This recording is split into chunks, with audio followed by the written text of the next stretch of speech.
does this mean, Doug Brooks, right now? Not just that Blackwater, Iraq is saying, will throw Blackwater out, but now they're reviewing all of the security companies. What would it mean if Iraq did try to throw Blackwater out? How do they do it? It's a good question. The reconstruction of a state can be sort of a messy affair, and we see that certainly with the Ministry of Interior and all the problems they've had. I mean, as I mentioned, the whole licensing system is a big problem, and you know, we've had constant issues. The State Department's had constant issues with the Ministry of Interior, and I think you, on your own show, and I listen to it on WPFW every morning, you've talked about some of the problems that they've had with the Ministry of Interior. So I think there's a lot of internal issues that have to be sorted out. In terms of their legal system, maybe Jeremy thinks that it's a lot further along in reconstruction than most people, but you wonder if there would be due process for anybody who is put into the Iraqi legal system. Doug, what's the due process for the Iraqis that are gunned down by mercenary companies in Iraq? Where's the due process for the victims of Blackwater and other mercenary companies that you represent?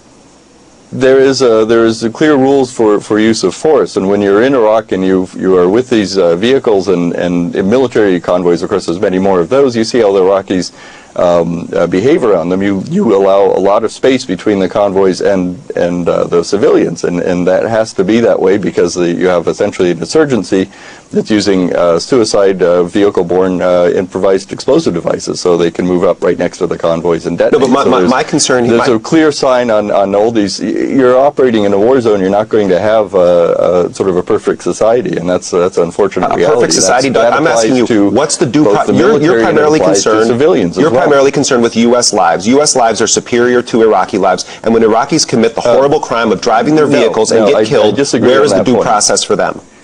No, I disagree on that point. I think because, keep in mind, most of the employees of the security companies, most of the employees of the contractors are Iraqis as well. And one of the key issues of the industry is actually being able to get their people out of Iraq when they're threatened by insurgents. Let me bring in something here. Shiite cleric Muqtada al-Sadr has joined the call for all contracts of foreign security firms to be annulled. He blamed the Iraqi government for failing to protect the Iraqis, noting the shootings occurred on a busy square filled with Iraqi troops. Could this lead to more war? Well, I mean, this is interesting because Muqtada al-Sadr has been one of the few voices of the Iraqi resistance that has flirted with a unification of Sunni and Shiite groups. And I think what we're seeing here now is a much larger recognition on the part of not only Iraqi politicians, but of the resistance groups, that these mercenary companies are operating all around Iraq. And I do think that we could see an escalation in attacks against these private security operators now that it's becoming a major issue, huge story right now in the Arabic language press. One question the corporate media doesn't ask.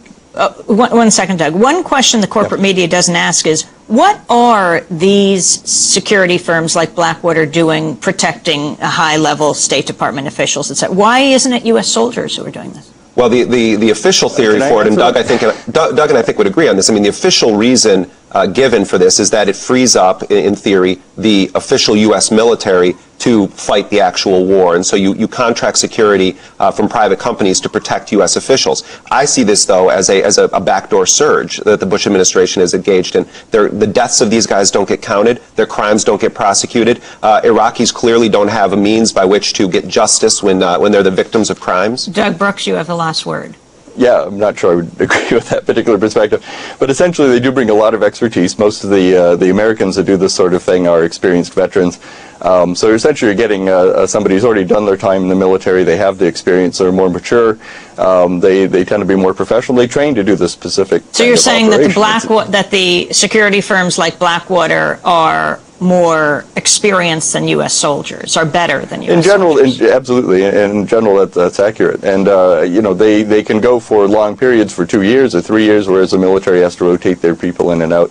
And they train particularly for this kind of job. It's different from the military. The military is trained to attack into ambushes, whereas the security companies are trained to get their people out of the ambushes. We're going to have to leave it there, but I thank you both very much for being with us. Doug Brooks, head of the International Peace Organization Association in Washington. We're sorry Blackwater didn't respond to our calls. Jeremy Scahill, author of the New York Times bestselling book, Blackwater, The Rise of the World's Most Powerful Mercenary Army. And that does it for our show. You can get transcripts or a DVD, audio, or video of our broadcast at democracynow.org. Democracy Now! Produced by Mike Berkshire, produced Aaron Mate, Anjali Kamet, Jeffrey Hagerman, Steve Martinez, Nicole Salazar, Carrie Mache, Kizzy Cox, Mike DeFilippo, Miguel Noguera, engineers. I'm Amy Goodman. Thanks for joining us.